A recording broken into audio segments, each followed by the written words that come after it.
Hello dear student. वक्त से लड़कर जो नसीब बदल दे, इंसान वही जो अपनी तकदीर बदल दे। कल क्या होगा कभी ना सोचें, क्या पता कल खुद अपनी तस्वीर बदल दे। मैं आपसे बात कर रहा हूं, अभी जो एग्ज़ाम चल रहे हैं आपके CUT, बिट सेट या JEE मेंस का आपका पेपर हुआ था, तो आप ये ना सोचें कि आपका पेपर बिगड़ गया है। गवर्नमेंट ने आपके लिए CUT एक अलग ऑप्शंस दिया है, जिससे भी आप देश के नामी यूनिवर्सिटी में एडमिशन्स लेके अपने सपनों को साकार कर सकते हैं। तो अपने सपनों को साकार करने के लिए मैं आपका अंकित मालोसर फिजिक्स के उन क्वेश्चंस को लेकर आया हूं जो आपके CUT में या ICAR या बोर्ड से रिलेटेड, जिसमें आप हाई मार्क्स गेन करके, परसेंटेज हाई गेन करके टॉप यूनिवर्सिटीज़ में डायरेक्ट भी एडमिशन ले सकते हैं। इसी सीक्वेंस में मैं आपको बता दूं कि चैप्टर वाइज, यानी कि आपके 12th से रिलेटेड, क्योंकि CUT की बात करें बेटा तो CUET में 12th का ही सिलेबस आता है। अब 12th के जिस जिस चैप्टर, यानी 12th में आपके टोटल चैप्टर है, उनके मैं MCQ क्वेश्चंस को सॉल्व करवाऊंगा डेली।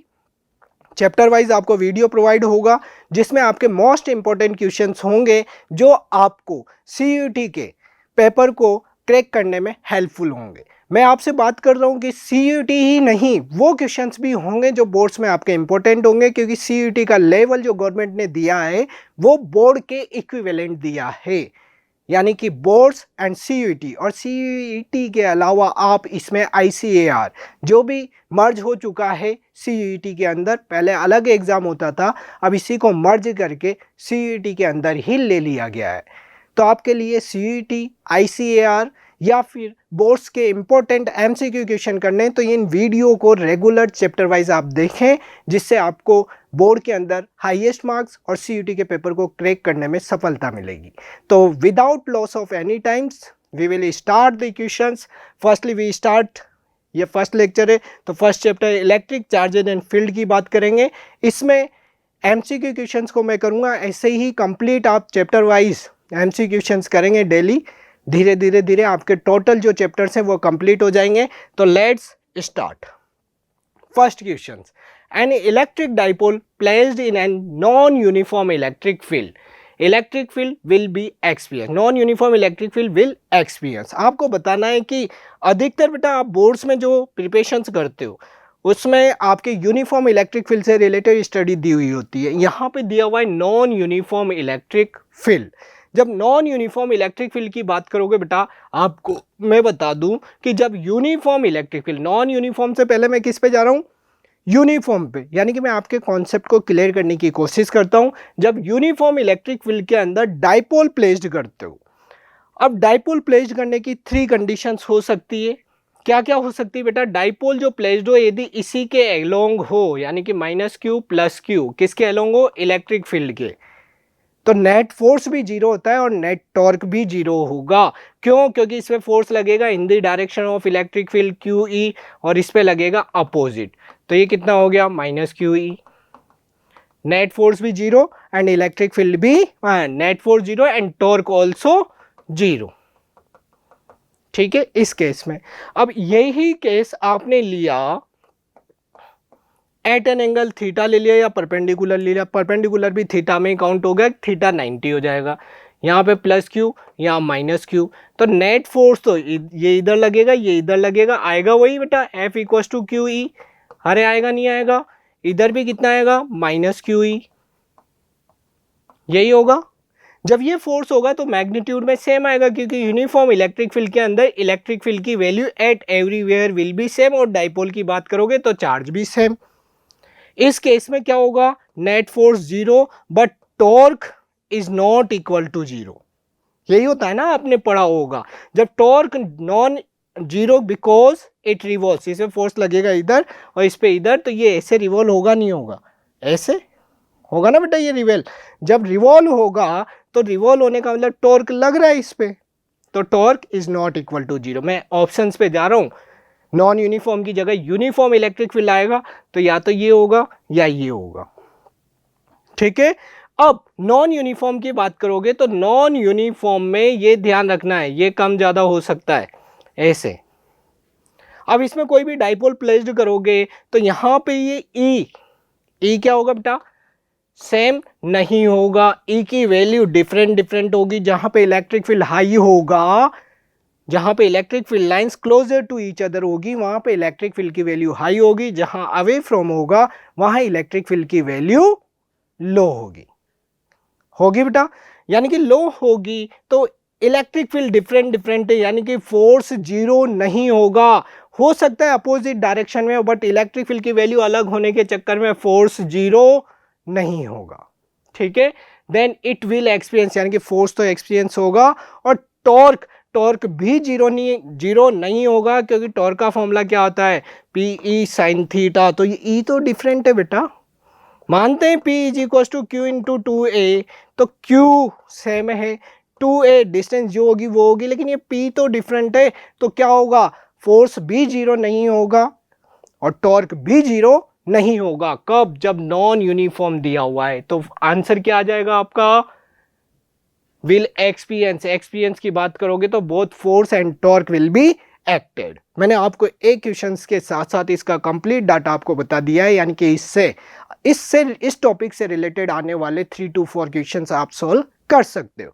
नेक्स्ट क्वेश्चंस की बात करें, नेक्स्ट क्वेश्चन दिया हुआ बेटा, let n1 be the number of electric field lines going out and in imaginary cubes. किससे जा रही है, क्यूब से जा रही है जिसकी साइड A है। That enclose an isolated charge 2q and n2 corresponding the number of an imaginary sphere. Second is sphere of radius a, वहां पे साइड थी, यहाँ स्पेयर की रेडियस दी हुई है। That enclose an isolated point charge 3q।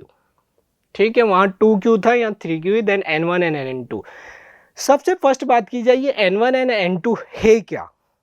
आपको यहाँ पढ़ने से लग रहा होगा इलेक्ट्रिक फील्ड लाइंस, यानी कि the number of electric field lines going out an imaginary cube, that is flux.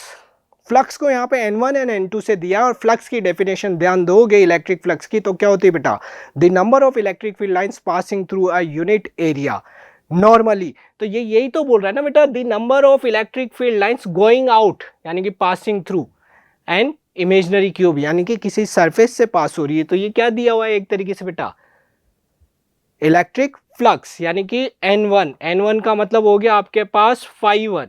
और इलेक्ट्रिक फ्लक्स का फॉर्मूला क्या होता है,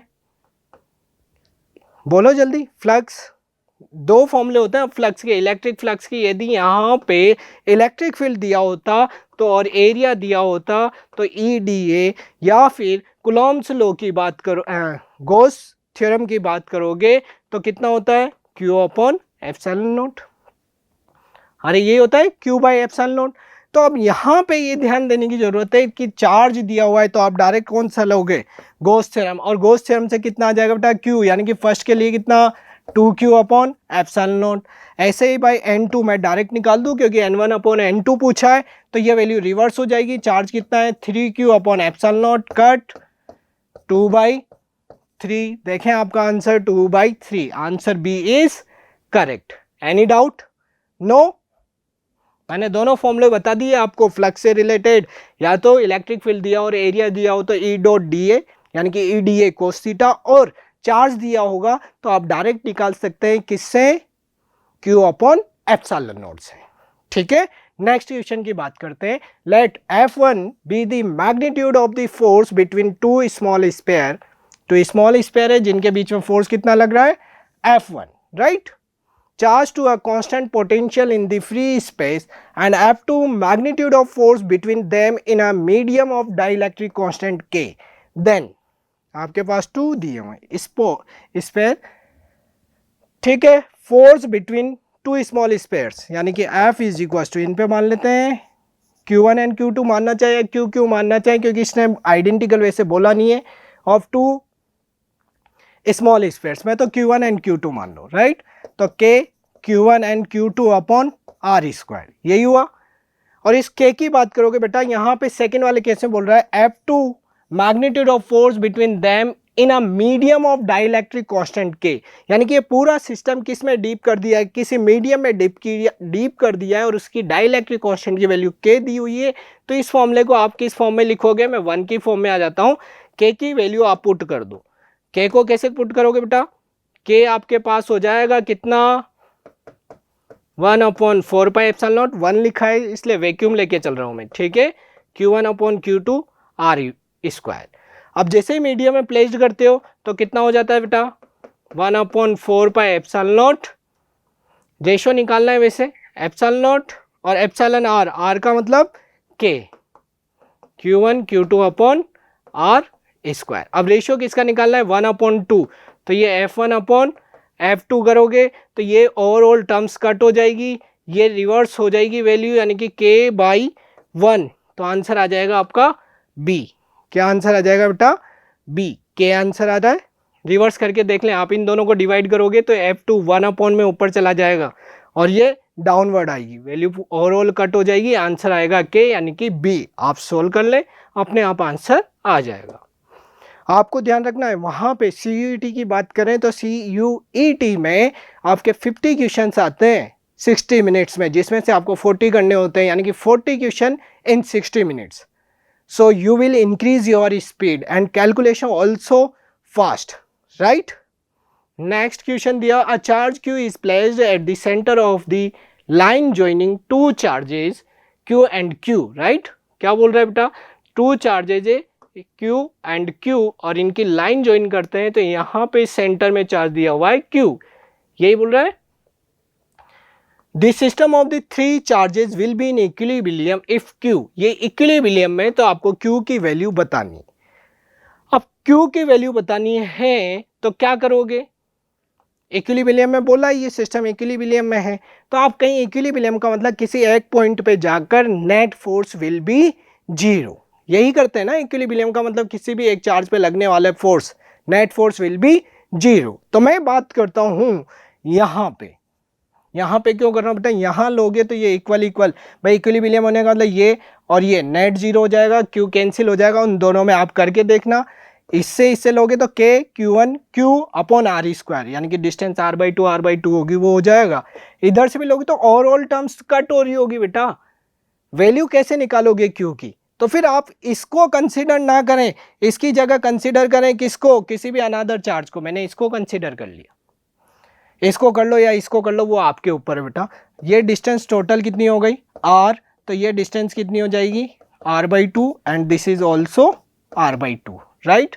मैं नेट फोर्स कहाँ निकाल रहा हूँ, नेट फोर्स ऑन B, कहाँ पे, नेट फोर्स ऑन B, तो नेट फोर्स ऑन B का मतलब ये सिस्टम इक्विलिब्रियम में दिया हुआ है, यानी कि मैं इस पे A और B पे निकालोगे तो रिपल्सिव फोर्स लगेगा, यहाँ से यहाँ तक पॉजिटिव पॉजिटिव रिपल्सिव फोर्स, तो FBA, यानी कि फोर्स B के थ्रू A पे लग रहा है, तो FBA प्लस C से B पे फोर्स एक्टेड है, कहाँ से, C से B पे, तो वो कितना होगा FB, यहाँ पे भी ये भी पॉजिटिव पॉजिटिव रिपल्सिव फोर्स होगा, किस पे, B से लग रहा है, due to C, FBC equals to 0, why, because system will be in equilibrium. तो नेट फोर्स आपने 0 कर दिया, इसकी वैल्यू निकाल लो। अब मैं वैल्यू डायरेक्ट पुट करता हूँ, इसकी वैल्यू कितनी होगी बेटा, इसको उधर भेज के नेगेटिव कर दूं मैं, FBA equals to minus FBC, ताकि जो वैल्यू कट रही होगी कट जाएगी। K Q1, BA की बात कर रहे हो तो कितना हो गया, Q and Q square upon R square, K Q small q upon R/2 का स्क्वायर, और ये उधर गई थी नेगेटिव, यही है, अरे वैल्यू यही है। जल्दी से यहाँ ध्यान दें, Q से ये K से K कट, ये Q स्क्वायर, ये Q कट, और ये वैल्यू कितनी आ गई आपके पास, Q upon R square is equal to minus Q upon, value कितनी है R/2, R/2 का मतलब कितना हो गया, 4 ऊपर चला गया, 4 अपॉन R स्क्वायर, तो ये R स्क्वायर से R square cut, small q मतलब इसकी वैल्यू चाहिए थी, तो माइनस Q/4, देखें answer minus Q/4, D is correct answer. मैंने बता दिया ना आपको कि ये आप अधिकतर ये सोचते हैं कि सेंटर लेके चलें, सेंटर लेने पे बेटा ओवरऑल वैल्यू कट हो रही है, तो वैल्यू किसकी फाइंड करोगे, वहाँ सिस्टम इन इक्विलिब्रियम दिया है, तो इसको छोड़ के आप या तो ये या ये वाला कोई सा भी पॉइंट कंसीडर करोगे, आपका आंसर आ जाएगा। मैंने ये वाला लिया है, आप चाहें तो ये वाला पॉइंट्स लेके भी सोल्व कर सकते हो, right. Next question, electric flux of an electric field E through an area DA is given by, ये तो डायरेक्ट फॉर्मूला है, अरे इलेक्ट्रिक फ्लक्स का फॉर्मूला अभी अभी मैंने बताया था, ई d A cos theta, cos theta आता है तो कौन सा प्रोडक्ट होता है? अरे डॉट प्रोडक्ट। आपको पता है जब डॉट प्रोडक्ट होगा तो आंसर ई डॉट डी ए, अरे होगा, क्योंकि फ्लक्स का फॉर्मूला क्या होता है? E d A cos theta. जब कोस थीटा को रिमूव करते हो तो डॉट प्रोडक्ट आता है। Next question, 2 point charge 16q and -4q are located at x equals to 0 and x equals to l। कहाँ प्लेस्ड है? जब इस तरीके से दिया जाए बेटा तो आप कोऑर्डिनेट माने, क्या मान के चलें? कोऑर्डिनेट्स बेस पे इसको सोल्व करें। तो लेट्स स्टार्ट। ये कोऑर्डिनेट्स यानी कि ये 0,0 होता है, प्लस 0 यहाँ पे दिया हुआ है, 0 पे ही 16q, राइट। फिर बोल रहा है -4q at x equals to L. x equals to L का मतलब यहाँ ले लेते हैं, ये l हो गया, और ये इस पॉइंट पे कितना चार्ज है? -4q। Any doubt? After that the locations of the point on x axis at which the resultant electric field due to this charges is 0। आपको ऐसी पोजीशन बतानी है जहां पे इलेक्ट्रिक फील्ड की वैल्यू 0, राइट। तो इलेक्ट्रिक फील्ड आपको condition पता होगी बेटा, इलेक्ट्रिक फील्ड 0 कहां लेते हैं? If both charges are like charges, यानी कि both are positive या both are negative, then between electric field will be 0। तब होगा जब like charges होगी, और जब unlike charges हो, that is one is positive another is negative, then electric field 0 at outside। क्यों होगा बेटा? मैं आपको रीजन बताता हूं। मान लो अभी कहीं आप इन दोनों के सेंटर में कहीं पॉइंट लेते हो, सोचें आपने यहाँ 0 लिया, मतलब पॉइंट ले लिया जहाँ 0 होगा मान लेते हो, तो ये वाला क्या करेगा बेटा? रिपेल करेगा, और ये वाला क्या करेगा? अट्रैक्ट। जब दोनों, भाई ये रिपेल कर रहा, मैं यहाँ पे ले लेता हूँ, डायग्राम बिगड़ जाएगा, वहाँ मतलब यहीं लेना होता है वैसे तो। ये पॉजिटिव आप अंदर लोगे तो, अंदर नहीं लेना है, लोगे तो क्या होगा? ये पॉजिटिव, यहाँ पे यूनिट पॉजिटिव, जहाँ इलेक्ट्रिक फील्ड फाइंड करना है वहाँ क्या लेके चलते हैं? Unit positive test charge. जब यूनिट पॉजिटिव टेस्ट चार्ज का मतलब यहाँ पे उसका मैग्नीट्यूड 1 होगा, और नेट फोर्स कितना होगा भाई? मैग्नीट्यूड 1 और नेचर पॉजिटिव, तो ये पॉजिटिव, ये पॉजिटिव, ये रिपेल कर रहा होगा। इधर से ये नेगेटिव और यहाँ पे पॉजिटिव है तो वो अट्रैक्ट कर रहा होगा। जब दोनों डायरेक्शन सेम है तो वो 0 कैसे हो सकता है भाई? तो अनलाइक चार्जेस हो, अनलाइक में आप कहाँ लो? आउटसाइड लो। आउटसाइड में भी 2 कंडीशन होती है कि इधर लें या इधर। जो मैंने बोला वो समझ में आया? ध्यान रखना, जब लाइक चार्जेस होंगे तो बिटवीन लेना होगा। लाइक का मतलब मैंने मान लिया प्लस क्यू है, यहाँ पे भी क्यू है, यानी कि 4q या कुछ ले लो, तो इसमें कहीं पे भी ले लो, बीच में होगा क्या? ये पॉजिटिव रिपेल करेगा, ये पॉजिटिव रिपेल करेगा। तो जब लाइक चार्जेस है तो बिटवीन चार्जेस इलेक्ट्रिक फील्ड 0 होता है, और जब अनलाइक चार्जेस हो तो आउटसाइड आपको 0 लेना होगा। कहाँ लेना होगा बेटा? आउटसाइड। अब आउटसाइड में भी 2 केस हैं कि किस साइड लोगे, इधर लो या इधर लो। तो उसकी कंडीशन क्या होती है बेटा? किस साइड आप 0 लोगे? अरे किस साइड 0 लोगे? जल्दी से बताएं। देखो अब 0 लेने की कंडीशंस, आप ले स्मॉल मैग्नीट्यूड की साइड। स्मॉल मैग्नीट्यूड की साइड क्यों लोगे? जैसे 4 मैग्नीट्यूड में बात कर रहा हूँ, ये 4q है, ये 16q है, तो आपको किस साइड लेना होगा? इस 4q की साइड। क्यों? क्योंकि इसके नियरेस्ट जाओगे तो इसकी वैल्यू हाई होगी और इसकी लो होगी। इसकी वैल्यू ज़्यादा है तो इससे जैसे ही पास में ले लिया तो ये तो पहले ही ज़्यादा होगा, और ये और कम हो जाएगा, तो नेट 0 कैसे हो सकता है? आप सोचें, मेरे पे फोर्स लग रहा है, एक यहाँ वाला आदमी है जो अट्टा कट्टा है, मतलब बहुत ज़्यादा फोर्स लगा रहा है, एक दूर वाला जो लगा रहा है वो कम फोर्स लगा रहा है, तो नेट 0 हो सकता है क्या? नहीं होगा ना, पास वाले का ज़्यादा होगा। लेकिन मैं पास जो ज़्यादा फोर्स लगा रहा है उससे दूर चला जाता हूँ, और किसके पास चला जाऊँ? जो कम फोर्स लगा रहा है, यानी कि मैग्नीट्यूड कम है, तो इसकी वैल्यू ज़्यादा होगी, इसकी कम होगी, तो वो हो सकता है दोनों एक दूसरे को बैलेंस कर रहे हो। जैसे ही वो बैलेंस करेंगे तो एक कंडीशन ऐसी आएगी कि नेट फोर्स 0 होगा। तो कहाँ लेना है? Small magnitude. मैंने 3 कंडीशन बताइए। लाइक चार्जेस होगा, यानी कि बोथ आर पॉजिटिव या बोथ आर नेगेटिव, तो बिटवीन लेना है, और बिटवीन में भी कहाँ? इस near small magnitude of charge. Magnitude का मतलब नेगेटिव से आपको कोई मतलब नहीं है, चार्ज की वैल्यू पे जाएं, जो स्मॉल होगी उसके नियर लें। या अनलाइक चार्जेस है तो आउटसाइड लोगे, और आउटसाइड में कहाँ लोगे बेटा? Near small magnitude of charge. तो मैंने अभी कहाँ पे लूँ? 0। मैं 0 लेके चल रहा हूँ, यहाँ से मैंने मान लिया ये स्मॉल मैग्नीट्यूड है, इससे ये x डिस्टेंस थी, तो इस पे ऐसा करो, ये तो ये मान लो x, मैं ये मान लेता हूँ x, राइट। या कुछ और भी मान सकते हो, आपके ऊपर है वो मानना। मैं मान लेता हूँ यहाँ पे पॉइंट कोई P है और यहाँ पे इलेक्ट्रिक फील्ड की वैल्यू कितनी है, 0। उन्होंने यही बोला है कि resultant electric field due to these charges is 0।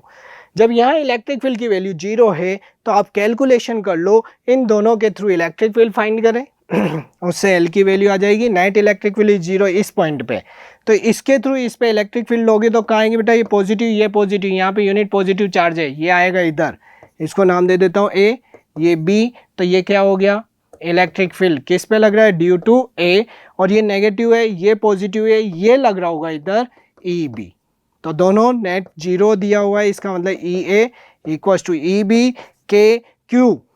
Electric field का फॉर्मूला क्या होता है, के क्यू अपॉन आर स्क्वायर, ये होता है ना इलेक्ट्रिक फील्ड,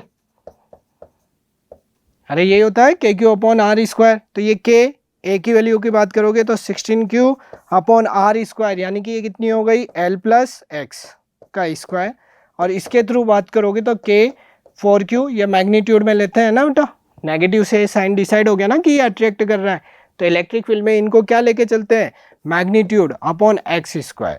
तो यहाँ पे ध्यान दो, क्या ध्यान दोगे, Q के कट, Q से ये टोटल कट कर दूं यहाँ पे 4 टाइम्स, तो वैल्यू कितनी आ गई बेटा आपके पास, 4x square is equal to L plus x का स्क्वायर। अब बहुत सारे इसके स्क्वायर को ओपन करेंगे a प्लस बी का होल स्क्वायर से, अरे नहीं करना है, सही ढंग से ध्यान दो, इसको स्क्वायर रूट कर दो direct, 2x equal to L plus x, तो ये इधर आया तो x इक्वल टू L।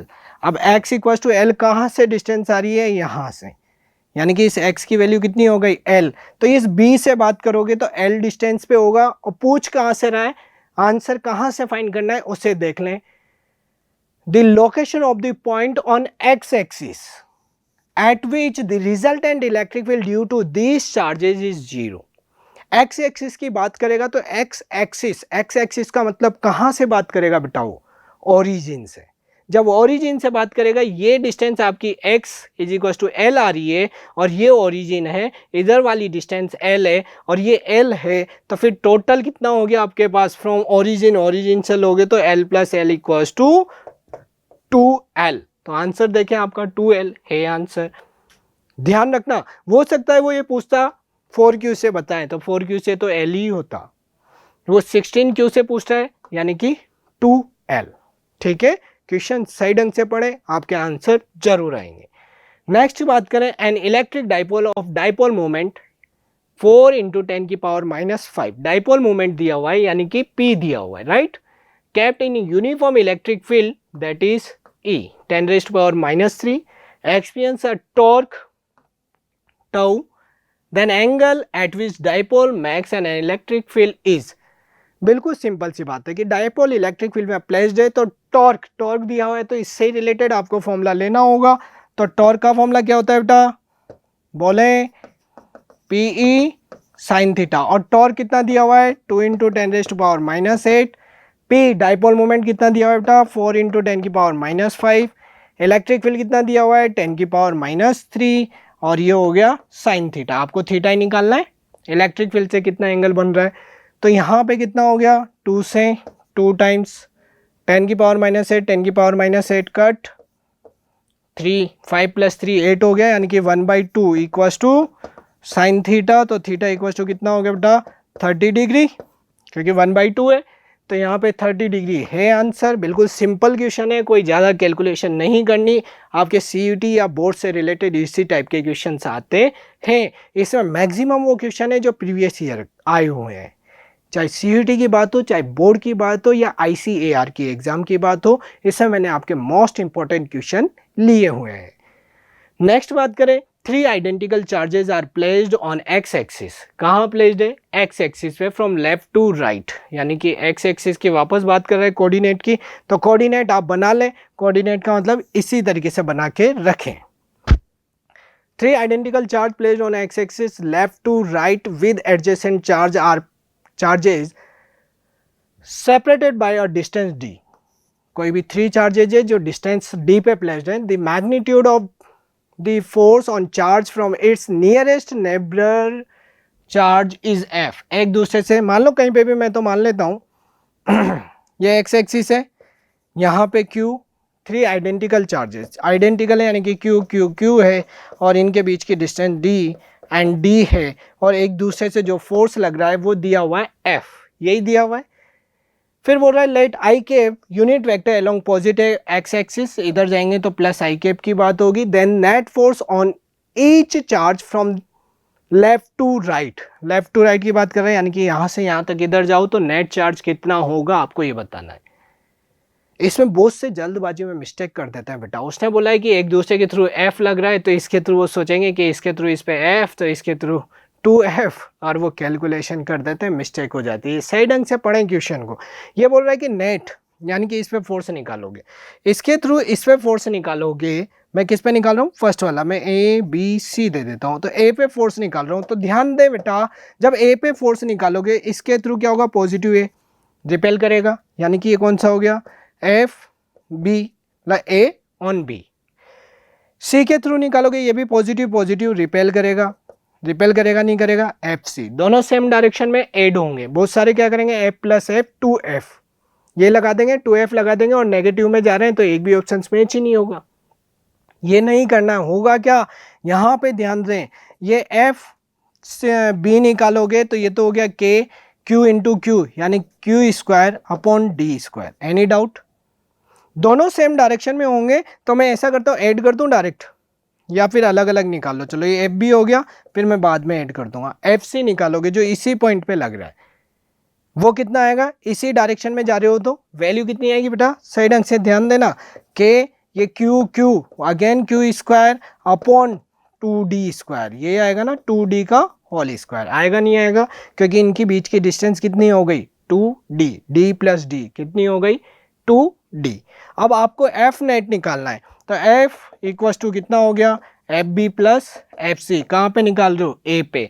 जब ए पे निकाल रहे हो तो इसकी वैल्यू कितनी हो गई, दोनों को ऐड करें, ऐड करोगे तो मैं क्या कॉमन ले लूँ, के q square upon D square, आपने कॉमन ले ली तो वैल्यू कितनी रिमेनिंग हो गई बेटा 1 + 1/4, यही हुई, तो ये वैल्यू कितनी हो गई 5/4, और ये हो गई के q square upon D square. ये के q square upon D square, इसकी वैल्यू नेट फोर्स एफ दिया हुआ है नियरेस्ट चार्ज के थ्रू, यानी इसके थ्रू इस पे जो फोर्स लग रहा है इसकी वैल्यू कितनी दी हुई है एफ, तो ये एक तरीके से एफ हो गया, तो ये वैल्यू कितनी आ गई 5/4 एफ। अब 5/4 आया एफ, लेकिन इसके डायरेक्शन का है, इन्होंने बोला है कि ये डायरेक्शन पॉजिटिव है तो ये वाली डायरेक्शन क्या होगी नेगेटिव, तो किस में आ जाएगा बेटा ये माइनस आई कैप, ठीक है, तो -5/4 एफ, देखें आंसर, वैसे ये मैच हो रहा है, अभी और भी मैच कर ले, ये ऑप्शन आया। अब मैं जब बी की बात करूंगा तो बी पे क्या आएगा, ये वाला फोर्स क्या करेगा बेटा बी पे, ये इस पे लगाएगा इधर डिस्टेंस, मतलब पॉजिटिव है रिपेल करेगा, ये पॉजिटिव ये रिपेल करेगा, इसकी वैल्यू के क्यू स्क्वायर अपॉन वही डी स्क्वायर, और इसकी वैल्यू भी कितनी आएगी के q square upon D square, यानी कि नेट फोर्स कितना आएगा बी पे 0 0 आ रहा है, और ये इधर था तो इस पे भी उतनी वैल्यू आएगी, यानी कि आंसर सी आप चाहे तो निकाल के रख लें, क्योंकि जितनी डिस्टेंस इधर है इस बार ये बी वाला तो वही होगा, और ये वाली डिस्टेंस भी उतनी आएगी, केवल डायरेक्शन क्या होगी, ये पॉजिटिव रिपेल कर रहा है ये भी रिपेल कर रहा है, यानी कि एफ बी और एफ ए के थ्रू जो वैल्यू आएगी वो उतनी ही होगी जितनी आपको ए पे फाइंड करी थी, और डायरेक्शन इस बार ये वाली आएगी यानी कि आई कैप, तो आपका आंसर क्या आ रहा है सी। ये ध्यान रहे, डायरेक्ट करने के चक्कर में ना रहें, थोड़ा डायरेक्ट कर सकते हैं लेकिन थोड़े कॉन्सेप्चुअल चले, डायरेक्ट सोल्व करने की कोशिश करोगे तो जल्दबाजी में ये 2f वाला आंसर लगा दोगे या ये वाला 2f आप चेक कर लोगे तो आंसर रॉन्ग हो जाएगा, ठीक है बेटा। नेक्स्ट है if a charge is moved against a Coulomb force of an electric field then the, Coulomb's force की बात कर रहा है of an electric field, intensity of electric field increases, बोल नहीं सकते, charge is Q is moved against, कोई भी चार्ज है अगेंस्ट में मूव कर रहा है, अगेंस्ट में मूव करने का मतलब वो या तो नेगेटिव चार्ज हो उसकी बात कर सकते हैं, उससे रिलेटेड बात नहीं कर रहा है, ये बात कर रहा है intensity of the electric field increases, नहीं बोल सकते intensity of electric field decreases, no work is done by the electric field, नहीं, अगेंस्ट में बात कर रहा है तो क्या होगा, उस पे वर्क डन। भाई इलेक्ट्रिक फील्ड के अगेंस्ट कब जाएगा, जब उस पे वर्क डन किया गया हो, work done by the external source, कोई एक्सटर्नल सोर्स वर्क कर रहा होगा तभी वो अगेंस्ट में जा सकता है, क्योंकि यहाँ नेगेटिव चार्ज की बात नहीं हो रही, अचार्ज हो सकता है वो पॉजिटिव। पॉजिटिव तो इन the direction of electric field हो स्पीड, यानी उस पर फोर्स इंक्रीज होता है। अगेंस्ट में जाने का मतलब उस चार्ज पे वर्क डन किया जा रहा होगा किसी ना किसी एक्सटर्नल सोर्स के थ्रू, राइट। नेक्स्ट बात करें, two charged sphere A and B having their radius, ratio दिया है 1:2, are connected together with conducting wire, ठीक है। The ratio of surface charge density sigma A upon sigma B. इस question को सही ढंग से पढ़ना। इसने कंडक्टिंग वायर से कनेक्ट कर दिया। कनेक्ट करने का मतलब क्या हुआ बेटा, यहाँ पे दो चार्ज है, दो स्पेयर है आपके पास, 1 और 2। ये हो गया, अपन ए मान लें और बी मान लें, इनको कंडक्टिंग वायर से कनेक्ट कर दिया तो क्या होगा, चार्ज का फ्लो होना स्टार्ट होगा। अरे होगा नहीं होगा, और कब तक होगा, जब तक कि इन पे चार्ज सेम नहीं हो जाते या पोटेंशियल सेम नहीं हो जाता। अरे चार्ज का ट्रांसफर कब तक होता है, जब तक कि उनका पोटेंशियल सेम नहीं हो जाता है, यही होता है। तो इनका पोटेंशियल सेम होने का मतलब यहाँ का जो पोटेंशियल है वो V हो गया, और V हो गया after Q1 and Q2। Charge same नहीं होगा, पोटेंशियल सेम होगा, ये ध्यान रखना, ठीक है। अब निकालना क्या है, the ratio of their surface charge density, यानी कि sigma A upon sigma B निकालना है। तो sigma A upon sigma B निकालोगे तो कितना हो जाएगा बेटा, सरफेस चार्ज डेंसिटी का फॉर्मूला कितना होता है, Q/A। अरे ये होता है ना सरफेस चार्ज डेंसिटी, तो यहाँ पे कितना हो जाएगा, Q/A। Q डिफरेंट है, यानी कि Q1 अपॉन A। जब क्या दिया हुआ है, स्पेयर दिया हुआ है, एरिया डायरेक्ट नहीं दिया हुआ, तो क्या आएगा स्पेयर का एरिया, 4πr², 4πr1², यही हुआ। ऐसे ही सिग्मा बी की बात करोगे, बी में 2 मान के चल रहे हैं, रिवर्स कर दें, यानी कि ये Q2 और ये 4πr2²। अरे यही होगा। जब यही होगा तो यहाँ ध्यान दें, ये 4π कट हो गया और ये कुछ भी कट नहीं हुआ। तो आपके पास वैल्यू किसकी निकालनी है, Q1 और Q2 की वैल्यू नहीं दी हुई है, रेडियस की दी हुई है, वो तो पुट कर देंगे। पहले Q1 एंड Q2 फाइंड करें। तो Q1 एंड Q2 फाइंड करोगे तो Q is equal to, conducting wire से कनेक्ट किया गया है तो Q is equal to CV होता है फॉर्मूला आपके पास। मैं रेशियो निकाल लेता हूँ इसका, Q1 अपॉन Q2, और Q इज इक्वल टू कितना होता है बेटा फॉर्मूला, CV। कैपेसिटेंस में जाना पड़ेगा क्योंकि पोटेंशियल की बात हो रही है। तो मैं पहले जनरल बात कर लेता हूँ। ये हो गया C1V, पोटेंशियल सेम है ना, C2V, पोटेंशियल तो सेम है, तो कैपेसिटेंस पे जाओगे तो C1 और C2 ये क्या दिए हुए हैं, स्पेयर, और स्पेयर के लिए C की वैल्यू कितनी होती है, 4 स्पेयर 4πε0r, यही होता है। अरे यही होता है ना 4πε0r। तो आ रहा है आपके पास आंसर ये 4πε0, जिसको आप वो भी लिखते हो R/K, याद करो स्पेयर के लिए। तो ये 4πε0, 1 की बात कर रहे हैं तो R1, ये V से V तो कट, ये 4πε0, ये R2, तो ये 4π कट, यानी कि R1 अपॉन R2, यही आ रही है आपके पास वैल्यू। जब Q1 और Q2 की वैल्यू कितनी आ गई, R1 अपॉन R2, तो मैं इसको आगे सोल्व करूं, इसकी वैल्यू यहाँ, तो Q1 upon Q2 that is R1 upon R2 into R2² upon R1², यही आ रही है वैल्यू। अरे यही आई ना, मैंने Q1 और Q2 की वैल्यू पुट करी है बेटा, और कुछ नहीं किया। जब ये Q1 और Q2 की वैल्यू पुट कर दी तो ये R2 ये कट, ये कट, तो वैल्यू हो गई R2 अपॉन R1, और R2 अपॉन R1 का मतलब ये दी हुई थी R1 अपॉन R2 1/2, तो रिवर्स कर दोगे तो कितनी आ जाएगी 2/1, तो आंसर क्या आ जाएगा आपका B। ये ध्यान दें, इस क्वेश्चन में डायरेक्ट करने की कोशिश मत करना। डायरेक्ट आप यदि चार्ज सेम लेके कर दोगे Q/A से, तो ये चार्ज सेम लेके कटने पे तो आपका आंसर 1/ रिवर्स कर दोगे, यानी कि 4 वाला आ जाएगा, जो आपका रॉन्ग आंसर होगा। यहाँ पे चार्ज आपको फाइंड करना होगा। ये ट्रिकी क्वेश्चन है बेटा, जो डायरेक्ट स्टूडेंट क्या सोचता है और आंसर क्या आ जाता है, ऑप्शंस में वो भी होगा जो आपका आंसर आएगा, लेकिन बी अलर्ट। आप अलर्ट रहें क्वेश्चन को सही ढंग से पढ़ें और ऑप्शंस मैच होने के बाद भी आपके आंसर और क्वेश्चंस को रीड करना केयरफुली नेसेसरी है, तभी आपके आंसर करेक्ट होंगे, राइट। नेक्स्ट बात करें, नेक्स्ट है a negative charge object X is repelled by another charge object Y. क्या बोल रहा है ये, कोई ये नेगेटिव चार्ज है एक्स, ठीक है, ये नेगेटिव चार्ज हो गया और रिपेल्ड हो रहा है किससे, अनदर ऑब्जेक्ट वाई, तो ये वाई है। रिपेल्ड होने का मतलब इस पे कौन सा चार्ज होगा बेटा, अरे कौन सा चार्ज होगा, पॉजिटिव चार्ज, ठीक है। फिर बोल रहा है however an object Z is attracted to object Y, एक जेड है जो अट्रैक्ट हो रहा है वाई से, यानी कि इस पे चार्ज कौन सा होगा, negative. Which of the following is most possibilities for the object Z, Z के लिए क्या हो गया, एक तो नेगेटिव, पॉजिटिव चार्ज तो होगा ही नहीं है, तो बिल्कुल रॉन्ग हो गया। नेगेटिव चार्ज ओनली पे गौर करना, नेगेटिव चार्ज तो होगा, क्या ओनली होगा, ऐसा जरूरी नहीं है। अट्रैक्ट कब भी होता है, जब न्यूट्रल बॉडी होगी तब भी अट्रैक्ट हो जाती है by due to inductions. Inductions का मतलब क्या होता है, इस पे ये पॉजिटिव है, न्यूट्रल बॉडी हुई, न्यूट्रल होने का मतलब क्या हो जाता है, इस पे यहाँ पे जितनी पॉजिटिव चार्ज उतने ही नेगेटिव, तो नेगेटिव वाले क्या हो गए, ये पॉजिटिव है इस साइड आ जाएंगे, पॉजिटिव इधर आ जाते हैं, अर्थिंग करके वो चले जाते हैं, न्यूट्रल वाली बॉडी को भी अट्रैक्टिव लेके चलते हैं, बस रिपल्सिव फोर्स को वो फॉलो नहीं करती। तो आंसर क्या आएगा इसका, neutral and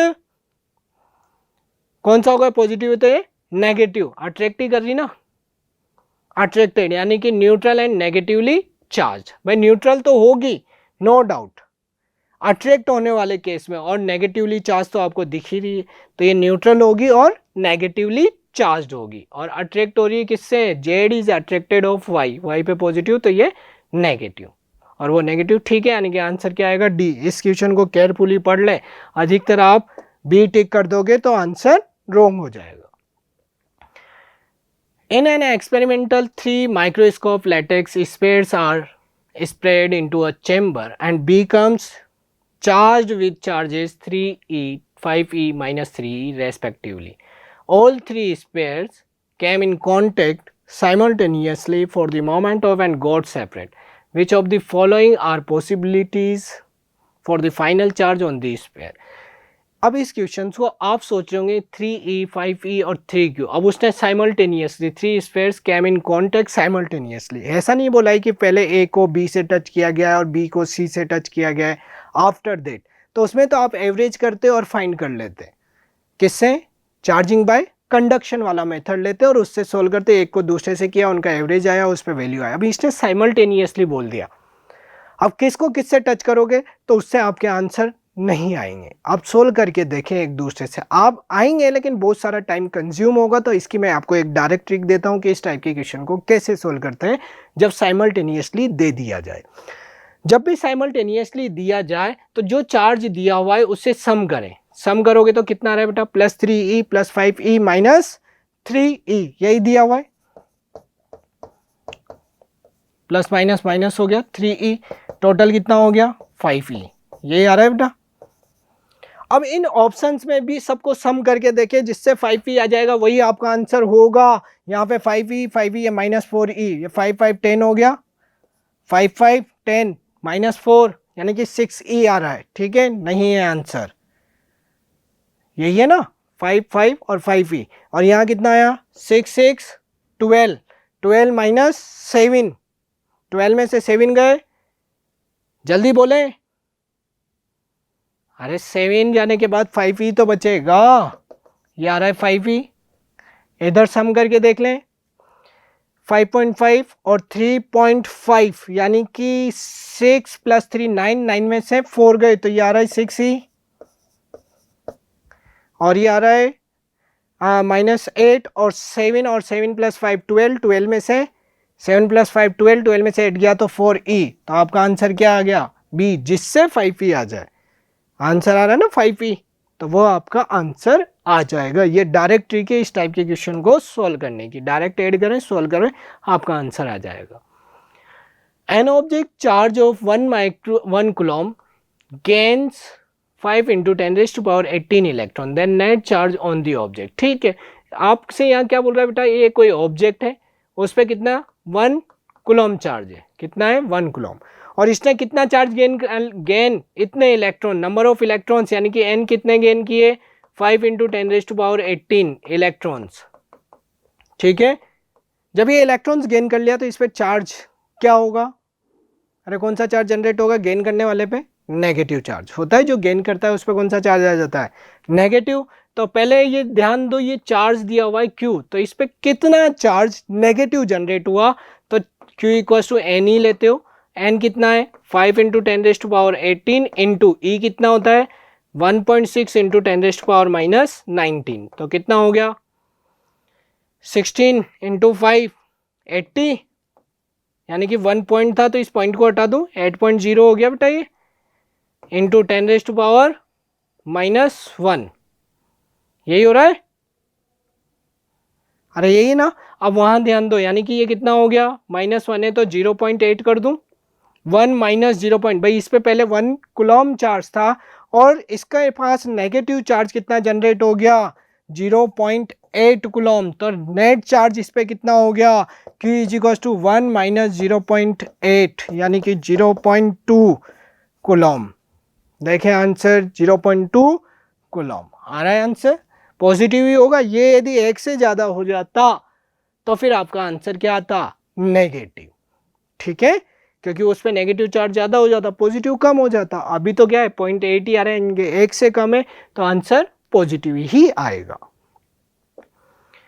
next direct figure दिया हुआ है, क्या दिया, which of the following diagram correctly represent the electric field between two charged plates if a neutral conductor is placed in between the plates। plates के बीच में न्यूट्रल कंडक्टर है, ठीक है, न्यूट्रल कंडक्टर दिया हुआ है, then which diagram is correct. ठीक है, न्यूट्रल दिया हुआ है तो न्यूट्रल पे क्या लेके चलते हैं बेटा, जैसे न्यूट्रल कंडक्टर है तो ये दिया जाता है कि इधर पॉजिटिव है तो इधर इस साइड पे नेगेटिव चार्ज आ जाएंगे, और जिधर अपोजिट साइड में क्या आ जाएगा, पॉजिटिव के अपोजिट में, मतलब इसके नियरेस्ट नेगेटिव और अपोजिट साइड पॉजिटिव। तो ध्यान दें, पहली बात करें पॉजिटिव है तो इस साइड आएगा नेगेटिव, नेगेटिव से चार्ज नहीं जाएगा, तो ये तो रॉन्ग हो गया क्योंकि ये पॉजिटिव है ना, ये प्लेट पॉजिटिव दी हुई है, नेगेटिव दी हुई, तो नेगेटिव की साइड तो यहाँ तो पॉजिटिव होंगे नो डाउट, बट ऊपर की साइड क्या होगा नेगेटिव इस स्पेयर पे, तो स्पेयर इंस्टेंट नेगेटिव से भी वैल्यू निकाल रखी है, मतलब इलेक्ट्रिक फील्ड लाइन बाहर दे रखी है जो रॉन्ग है, क्योंकि नेगेटिव चार्ज पे इनवर्ड होती है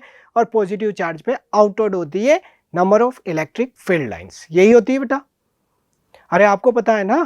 फिर नेक्स्ट बात की जाए, सेकंड में ये पॉजिटिव टू नेगेटिव राइट है, बट इससे कोई भी इलेक्ट्रिक फील्ड लाइंस नहीं निकाली, ये भी रॉन्ग है, क्योंकि यहाँ पे नेगेटिव होगी तो ये पॉजिटिव से नेगेटिव पे आ रही होगी और फिर पॉजिटिव से जा रही होगी, ये तो रॉन्ग हो ही गया, क्योंकि ये पॉजिटिव टू नेगेटिव जानी चाहिए, ये यूनिफॉर्म जा रही है, ये करेक्ट है, क्योंकि ये देखो मैंने कहा है कि ये तो आ ही रही होगी, इसके साथ साथ ये ऊपर वाला नेगेटिव होगा तो पॉजिटिव से नेगेटिव पे आएगी, और फिर पॉजिटिव नीचे वाला पार्ट होगा तो इससे इलेक्ट्रिक फील्ड लाइंस कहाँ जाएगी, आउटवर्ड, तो जा रही है रेगुलर, अरे है या नहीं है ना, तो आपका आंसर क्या आएगा डी।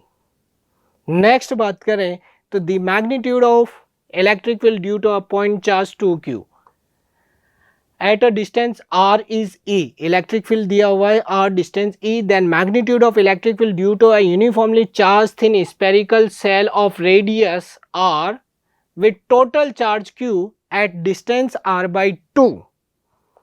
अब ध्यान देना बेटा, ये ट्रिकी क्वेश्चन है, वापस बहुत सारे सोचेंगे कि r रेडियस है और टोटल चार्ज q दिया हुआ है और एक डिस्टेंस पे r/2 पे इलेक्ट्रिक फील्ड निकालना है, तो बहुत सारों के दिमाग में क्या आता है r/2 का मतलब जस्ट इनसाइड मान लेते हैं वो, अरे इनसाइड की वो कंडीशन देगा और इनसाइड मानने पे इलेक्ट्रिक फील्ड 0 लगा देंगे। इसने ये कहाँ बोला है कि रेडियस r दी हुई है तो ये r उससे भी छोटा है, ऐसे बोला है कि यहाँ बोला है कि r is very very greater than r।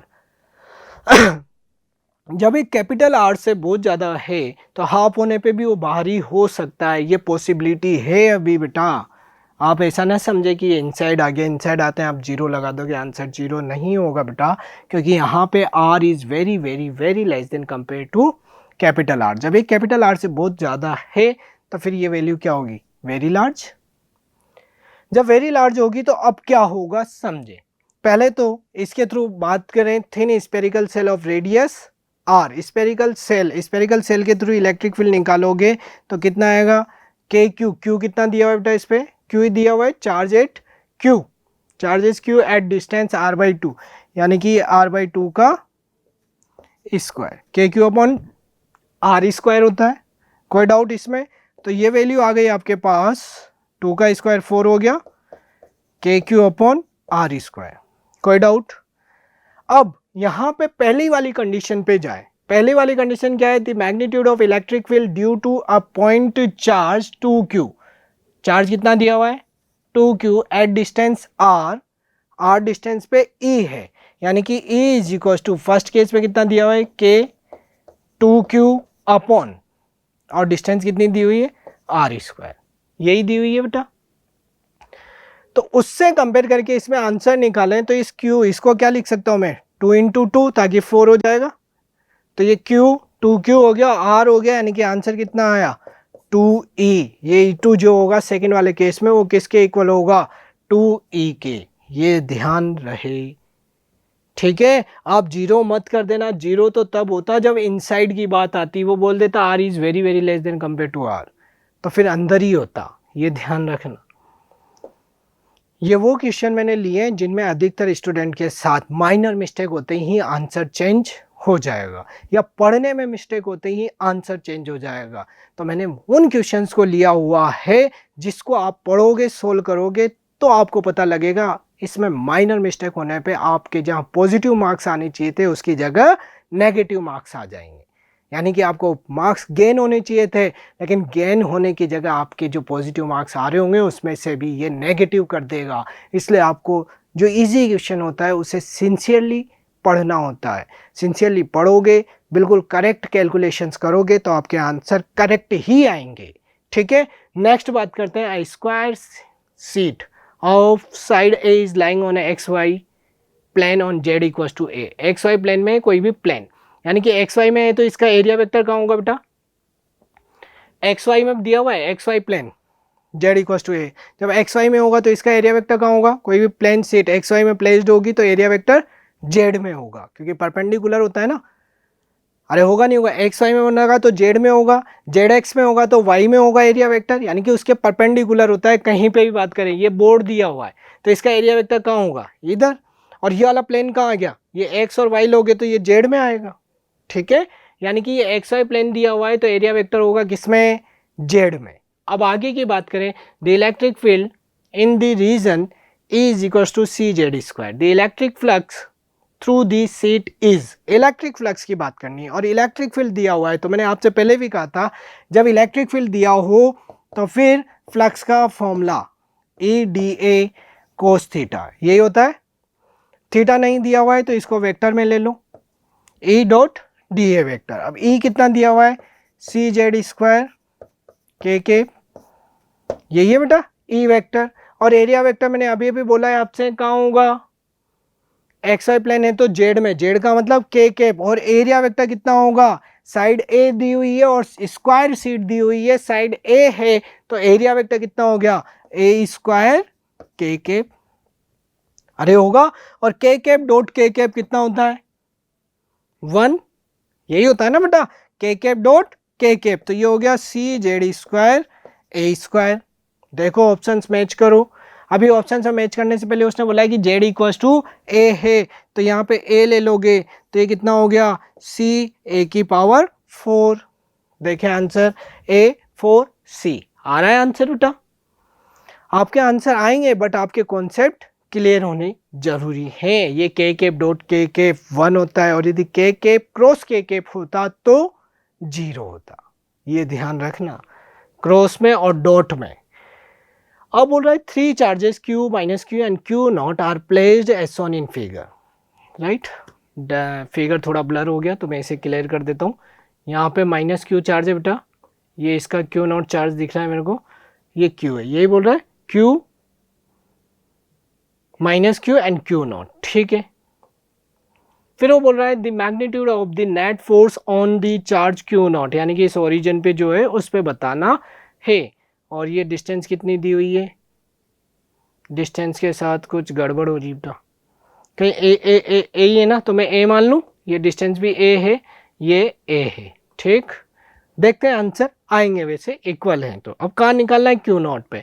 तो क्यू नॉट के थ्रू इस पे फोर्स लगेगा, तो कहाँ लगाएगा बेटा, ये रिपल्सिव। ध्यान रखना, जिसको टारगेट करना होता है उसको ही चार्ज कंसिडर करना है। इसके थ्रू मैं इस पे ले रहा हूँ, इधर फोर्स लगेगा, यानी कि ओ पे लग रहा है ड्यू टू, इसको ए मान लेता हूँ, इसको बी मान लेता हूँ, ड्यू टू ए।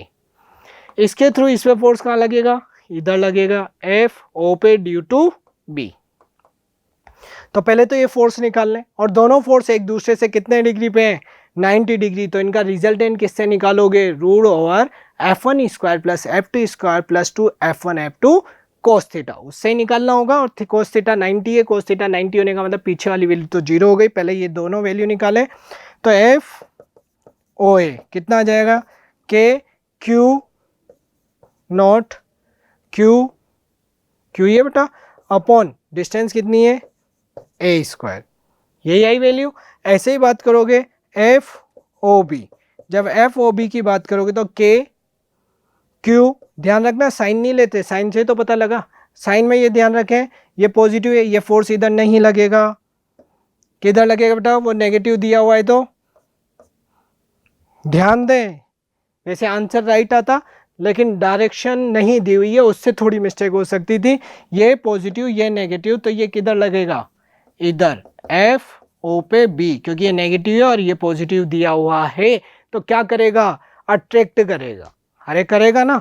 तो फोर्स कहाँ लगेगा, अपवर्ड, लेकिन आई की वैल्यू उतनी ही के क्यू नॉट और क्यू अपॉन ए स्क्वायर, अरे यही आएगी, क्योंकि वैल्यू तो क्यू क्यू, ये नेगेटिव नहीं लेते, इस नेगेटिव से तो ये डायरेक्शन आई ना बेटा अपवर्ड, कि वो नेगेटिव है ये पॉजिटिव है, वो क्या करेगा, अट्रैक्ट करेगा। अब इनका नेट निकालना है, तो नेट निकालने के लिए जब मैग्नीट्यूड सेम आ रहा है तो मैं एक्स मान लूँ बेटा, अरे एक्स मान ले। अब तो इनका नेट कितना आएगा, एफ नेट रूट ओवर कितना आ जाएगा, ये F1 स्क्वायर, यानी कि F1 स्क्वायर का मतलब x square plus x square plus 2 F1 F2 cos theta, यही होता है 2 F1 F2 cos theta. Theta कितना आ रहा है इन दोनों के बीच में, 90, और ये कोस 90 की वैल्यू कितनी हो गई, जीरो। तो पीछे वाली वैल्यू तो जीरो हो गई, ये x square plus x square यानी कि रूट टू एक्स, और रूट टू एक्स का मतलब root two k q q naught upon a square. देखें आंसर कितना आ रहा है, root two k q q naught upon a square, answer C. समझ में आया, यानी कि नेट कैसे कैसे निकालते हैं, जब दोनों फोर्स सेम डायरेक्शन में होंगे तो ऐड होंगे, अपोजिट होंगे तो सब्ट्रैक्ट होंगे, और एट एन एंगल थीटा लग रहे होंगे तो फॉर्मूला लगेगा root over F1 square plus F2 square plus 2 F1 F2 cos theta. इससे सोल्व करोगे आपके आंसर जरूर आएंगे, ठीक। अब नेक्स्ट बात करते हैं, 4 object W X Y and Z, ठीक है, 3 दिए हुए, ये W है आपके पास, ये X है, ये Y है और ये Z है, और डिस्टेंस कितनी है D दी हुई है, ठीक। और 4 object plus Q charge is fixed, हर पे कितना है plus Q plus Q plus Q and plus Q, ठीक है। स्क्वायर ऑफ साइड D अपन ने मान ही लिया और स्क्वायर दिया हुआ है, and object X and Z are on the mid point, ये दोनों मिड पॉइंट पे है। मिड पॉइंट होने का मतलब ये d/2 डिस्टेंस हो जाएगी, ठीक है बेटा। जरूरत पड़ेगी तो यूज लेंगे, नहीं होगी तो नहीं लेंगे, it's our choice, right. Object S and Z midpoint on the side of square, the electrostatic force exerted by object W के थ्रू निकालना है, और कहाँ पे on X is F, यहाँ से इस पे जो फोर्स लग रहा है वो F है, ठीक है। W के थ्रू X पे लग रहा है वो F दिया हुआ है। Then the magnitude of force exerted by object W के थ्रू निकालना है Z पे, ठीक है। क्या दिक्कत है इसमें, W के थ्रू Z पे निकालना है, तो आप फोर्स की बात करोगे तो यहाँ पे यही निकलेगा ना फोर्स, ये भी पॉजिटिव पॉजिटिव यानी कि रिपल्सिव फोर्स होगा। तो मैं W के थ्रू Z पे निकालना चाहता हूँ, तो फोर्स कितना आ जाएगा, मैं ये वाला फोर्स ले रहा हूँ बेटा, है ना, यानी कि F किस पे, Z पे ड्यू टू W। तो फॉर्मूला होता है K Q1 Q2 upon R square, तो Q1 यानी कि Q, और यहाँ पे भी चार्ज कितना है Q अपॉन आर स्क्वायर, यानी कि ये डिस्टेंस निकालनी है। तो इस डिस्टेंस के लिए क्या करो, ये तो है आपकी D और ये कितनी है D/2, अरे यही है, तो आपको ये डिस्टेंस निकालनी है, तो पाइथागोरस नहीं लगा सकते क्या? अरे लगा सकते हो, मैं आर मान लेता हूँ इसको अभी आर, ठीक है। तो आर मानते ही इस आर की वैल्यू कहाँ से निकालोगे, यहाँ मेरे को पुट करनी है, मैं इधर से निकाल लेता हूँ आर। तो आर की वैल्यू कितनी होगी, root over a square plus b square, मतलब इनका ए स्क्वायर, तो ये हो गया d square plus d by two का ई स्क्वायर। तो कितना हो गया बेटा, d square plus d square upon 4, तो root 4 plus 1 5 d square by 4, ये आ रही है वैल्यू। तो 5 डी स्क्वायर बाई 4 यानी कि ये वैल्यू कितनी हो गई, के क्यू स्क्वायर अपॉन, ये तो k q square upon r square. R square का मतलब इसको स्क्वायर कर दोगे, स्क्वायर कर दोगे तो 5 कितनी हो गई, D square by 4। Answer F की फॉर्म में, ठीक है। यानी कि ये पहले वाला ऑब्जेक्ट वाला फोर्स भी काम आएगा, इसके थ्रू इस पे जो फोर्स लग रहा है वो कितना दिया हुआ है, एफ। तो वो वाली कैलकुलेशन करोगे, यानी कि force on x due to डब्ल्यू कितना है, के, इस पे भी क्यू उस पे भी क्यू, तो यानी कि क्यू स्क्वायर कर दूं मैं direct upon D by two का होल स्क्वायर। तो ये कितना हो गया बेटा, के q square upon D square by 4, ये आ रहा है। अब ध्यान दो, इसके वैल्यू कितनी दी हुई है उन्होंने, इसको दिया हुआ है एफ। तो यहां पे ध्यान दे, के q square upon D square by 4, इसको मैं क्या लिख सकता हूँ, एफ लिख सकता हूँ। जब इसको मैं एफ लिख सकता हूँ तो ये वैल्यू कितनी आ गई, एफ बाई 5। अरे ये वैल्यू रख दी ना मैंने एफ, तो एफ बाई 5, यानी कि आपका आंसर बी राइट होगा। यानी कि पहले जो डाटा दिया होता है वो भी यूटिलाइज करें, यूज लें, उससे आपका आंसर में इफेक्ट आ सकता है, ठीक है। नेक्स्ट बात करें तो नेक्स्ट दिया है Coulomb's law for the force between electric charges most closely resembles with, किससे लिया जाता है, कूलॉम्स लॉ। तो कूलॉम्स लॉ के लिए दो चीज काम करती है। कूलॉम्स लॉ में 2 पॉइंट चार्ज हैं, आपको ये भी बताया जाता है कि कूलॉम्स लॉ में 2 पॉइंट चार्ज होते हैं, और एक किस में होते हैं, न्यूटन्स लॉ ऑफ ग्रेविटेशन में इन्हीं चार्जेज की जगह मास होता है, और वही सेम कॉन्सेप्ट लगता है, वहाँ प्रोडक्ट ऑफ मासेस, यहाँ पे charges, product of charges and inversely proportional to square of distance, यानी कि laws of conservation of energy, no law Newton's law of gravitation, right है, अरे राइट है ना, लॉज ऑफ ग्रेविटेशन से तो लिया जाता है जी m1 m2 upon r square, उसकी जगह यहाँ पे क्या आता है, अरे उसकी जगह यहाँ क्या आता है, k Q1 Q2 upon r square, same concept है, ठीक है। तो आंसर आएगा बी। नेक्स्ट बात की जाए, 3 charges plus 4q q and q are placed in a straight line of length l at midpoint at a distance o, l by 2 and l respectively from one end. What should be the value of q in order to make the net force on q to be 0? क्या बोल रहा है बेटा, सही ढंग से पढ़े। Numerical में क्या बोल रहा है, वो बोल रहा है कि 3 चार्जेस कितने हैं आपके पास, यहाँ पे तो दिया हुआ है 4q, एक दिया हुआ है q और सेकंड दिया हुआ है q, are placed in a straight line of length l at point l at point at a distance कितना है, 0, यानी कि 0 होने का मतलब ये डिस्टेंस ये ओरिजिन पे, फिर बोल रहा है l बाई 2, यानी कि ये डिस्टेंस हो गई आपकी l by 2 and l respectively, यानी कि ये डिस्टेंस कहाँ से लोगे, ये हो गई आपकी l, यही हुआ, हाँ ठीक है। 3 charge 4q q and q are placed in a straight line of length l, ये लेंथ l है at point at a distance 0 पे, l बाई 2 पे, और थर्ड चार्ज है l distance respectively from one end, यानी कि वन एंड से दिया हुआ है, ठीक है, कोई दिक्कत नहीं है, ये मत मान लेना l, ये मत मान लेना, क्योंकि उसने बोला है फ्रॉम वन एंड, ठीक। फिर बात की जाए what should be the value of q in order to make, q की वैल्यू कितनी होगी, किसके, net force on q, small q, इस पे ले लो या उस पे, टू बी 0, यानी कि इस पे कहीं पे फोर्स, इसकी वैल्यू कितनी होगी कि इस पे नेट फोर्स 0। ऐसा क्वेश्चन अभी तो किया था थोड़ी देर पहले, यानी कि system will be in equilibrium, इस पे नेट फोर्स 0 दिया हुआ है, यानी कि इस पे नेट फोर्स कैसे निकालोगे, इसके थ्रू वापस ए और बी मान लें आप, तो ये सी ए के थ्रू इस पे force positive and positive, then repulsive force होगा नहीं होगा? जब ये रिपल्सिव फोर्स होगा, ये हो गया सी के थ्रू ए पे, ये पॉजिटिव और ये पॉजिटिव, रिपल्सिव फोर्स होगा किस पे? सी पे ड्यू टू बी, यही होगा? अरे होगा नहीं होगा? और इन दोनों फोर्स का सम नेट फोर्स कितना दिया हुआ है? 0, यानी कि आप क्या कर दोगे, ये बोला Q2 भी 0, तो आपको स्मॉल q मतलब कैपिटल Q की वैल्यू बतानी है। तो कितना हो गया आपके पास? F C B plus F C A equal to 0, again F C B equal to minus F C A, ये वैल्यू के सी बी का मतलब हो गया आपके पास बी के थ्रू, यानी कि ये वाली डिस्टेंस कोई सा भी ले लो, तो ये वाली डिस्टेंस लेके चल रहे हो, तो ये कितना हो गया बेटा? के क्यू कितना है? क्यू अपॉन डिस्टेंस कितनी हो जाएगी? ये भी L/2 हो जाएगी, यहाँ से यहाँ तक की डिस्टेंस, यानी कि L/2 का स्क्वायर इक्वल टू माइनस के, और इस वाले केस में कितना आएगा? कितना है? सी ए और ए के थ्रू, सी पे तो वही Q एंड 4Q, ये 4Q एंड Q, तो ये कितना हो गया? एक तो आ गया 4Q, एक हो गया Q, और डिस्टेंस L²। कोई डाउट? 4Q Q और डिस्टेंस हो गई L²। जल्दी से सोल्व कर दें, आपका आंसर आ जाएगा। के कट Q कट, आगे सोल्व करो, आगे सोल्व करोगे तो वैल्यू कितनी आएगी इसकी?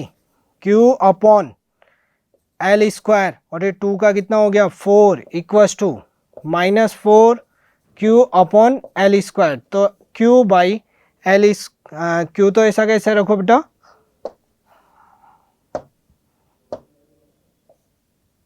तो वैल्यू किससे कौन सी कट हो रही है? जल्दी से बताएं मेरे को। यहाँ से 4 से 4 कट, ये L² से L², Q equal to minus Q, क्या आ रहा है आंसर? ए कितना आ रहा है? Minus Q। सॉल्व कर सकते हैं, आंसर आ जाएगा।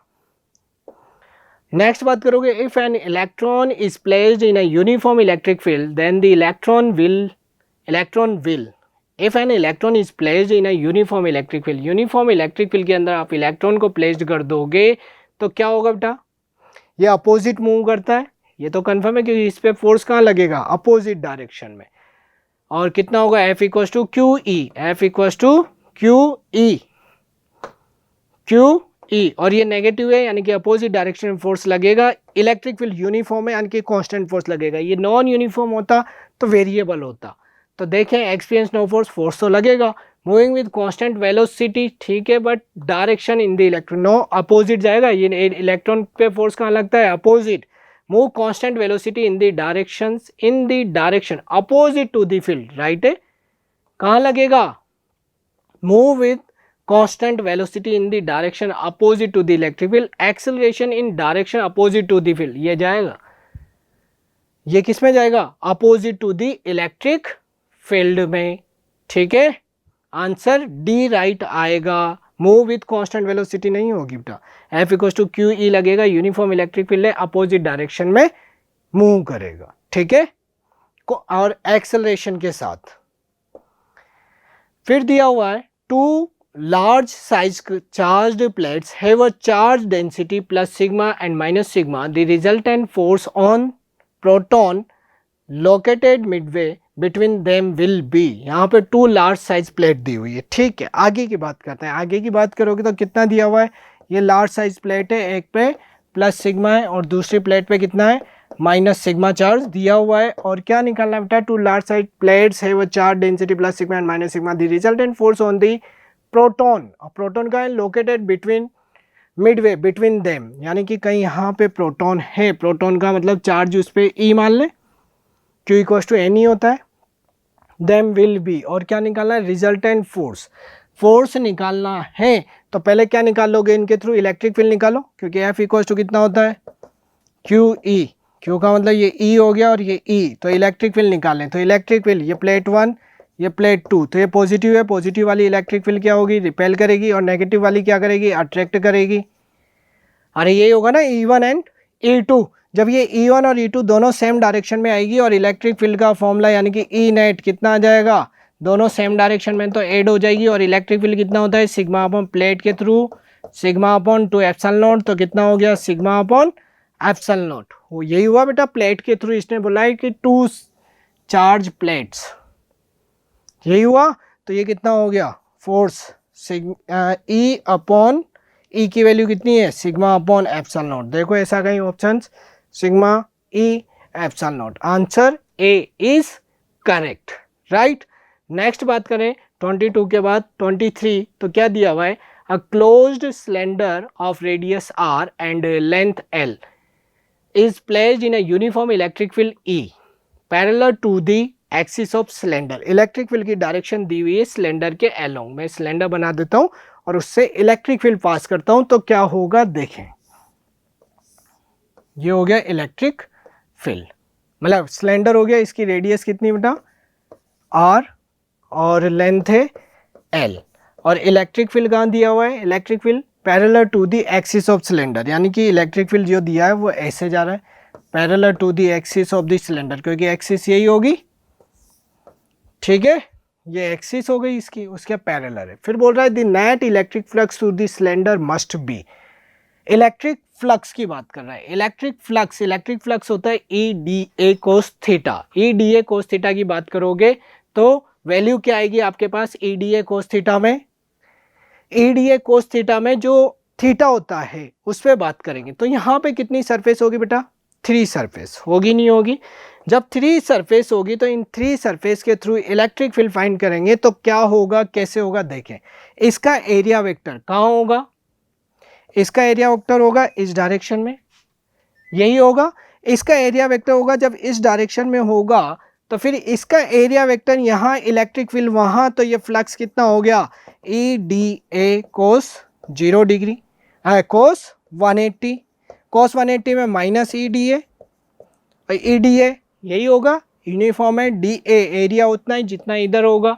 इसके लिए बात करोगे तो इसके लिए कहाँ आएगा बेटा, इधर आएगा एरिया वेक्टर सरफेस के परपेंडिकुलर, ये कितना हो जाएगा, phi is equal to E d A cos 0, positive आएगा, यानी कि ये हो गया ई डी ए, ये हो गया फाई 1, ये हो गया फाई 2, ठीक है, क्योंकि ये कहीं एक्सिस से नहीं दिया हुआ है। एक्सिस से दिया हुआ तो डिस्टेंस काम आती, अभी एक्सिस से नहीं दिया हुआ है तो डायरेक्ट ऐसे ही काम लोगे और कर्व्ड सरफेस के थ्रू निकालोगे। मान लो ये पेन है, इस कर्व्ड सरफेस में इसका एरिया वेक्टर कहाँ होगा, इधर। नीचे की बात करोगे तो नीचे की डायरेक्शन में होगा, इधर बात करोगे तो इधर, इसके परपेंडिकुलर ऑलवेज ऐसे चलेगा। तो ये तो इलेक्ट्रिक फील्ड के क्या हो गया 90 डिग्री, और कोस 90 की वैल्यू कितनी होती है 0, तो इसके थ्रू तो फ्लक्स आएगा 0। अब नेट बात करोगे तो माइनस ई डी ए और प्लस ई डी ए कितना हो जाएगा, नेट कट हो जाएंगे दोनों, फाई 1 प्लस फाई 2 दोनों कट हो जाएंगे, तो कितना आ जाएगा नेट फ्लक्स 0। आंसर है आपका ऑप्शन डी करेक्ट होगा, ठीक है। नेक्स्ट बात करोगे तो नेक्स्ट क्या होगा, you are travelling in a car during a thunderstorm, in order to protect yourself from lightning would you prefer to, ये किससे रिलेटेड है बेटा। ये क्वेश्चन एक जनरल क्वेश्चन भी है जो आपके थंडर स्टॉर्म में हेल्प कर सकता है। ये ध्यान रहे कंडक्टिंग बॉडी है, उसके अंदर चार्ज कितना होता है 0, तो आपको कार के अंदर रहोगे तो सेफ रहोगे। ऐसा मत समझना है कि कार से निकल के आप किसी पेड़ के नीचे जाके खड़े हो जाते हो, किसी ट्री के नीचे जाके खड़े होते हो तो वहाँ पे due to frictions charges generate हो जाते हैं और लाइटनिंग होने के चांसेस बढ़ जाते हैं। तो क्या ऑप्शन होगा, रिमेन इन द कार, बिल्कुल सही है। टेक शेल्टर नाउ, ट्री के नीचे मत चले जाना, ध्यान रखना। तो इसका तो आंसर क्या आएगा, remain in the car, touch the near, no, pole को मत पकड़ लेना वही। Next, two equal and like charges when they placed 5 cm apart experience a repulsive force 0.144 Newton and the magnitude of charge Q in microcoulomb, then the value of 20 Q is, ठीक है। Two equal and like charges का मतलब क्या हुआ, आप ध्यान दें। यहाँ पे बात आ गई आपके पास, ये दो चार्ज है टू इक्वल, यानी कि Q है और Q है, दोनों पॉजिटिव है और इनके बीच की डिस्टेंस R की वैल्यू दी हुई है 5 सेंटीमीटर, यानी कि 5 × 10⁻² मीटर। एक्सपीरियंस है रिपल्सिव फोर्स दिया हुआ है, यानी कि इस पे फोर्स कितना लगेगा बेटा, K Q1 Q2 यानी K² यानी कि 5 × 10⁻² का स्क्वायर, और इसकी वैल्यू दी हुई है, ठीक है, कोई दिक्कत नहीं। हम नेक्स्ट बात करते हैं अपन जो डाटा यूज होगा, लेकिन magnitude of the charge Q निकालना है, तो क्यू की वैल्यू कितनी हो गई, इसकी वैल्यू दी हुई है, मैं डायरेक्ट क्यू निकाल लूँ।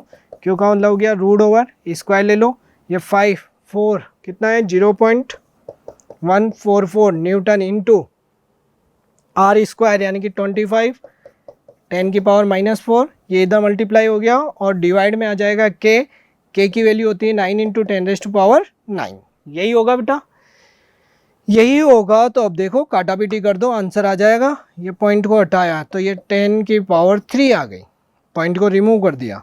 मैं डायरेक्ट पहले सोल्व करता हूँ, सोल्व करूँगा तो कितना आ जाएगा आपके पास, ये तो हो गया 12, 25 का 5 और ये हो गया 3, 9 का स्क्वायर रूट हटाया है मैंने, ये हो गया 10 की पावर -4 और ये हो गया 9 12, यही हुआ बेटा।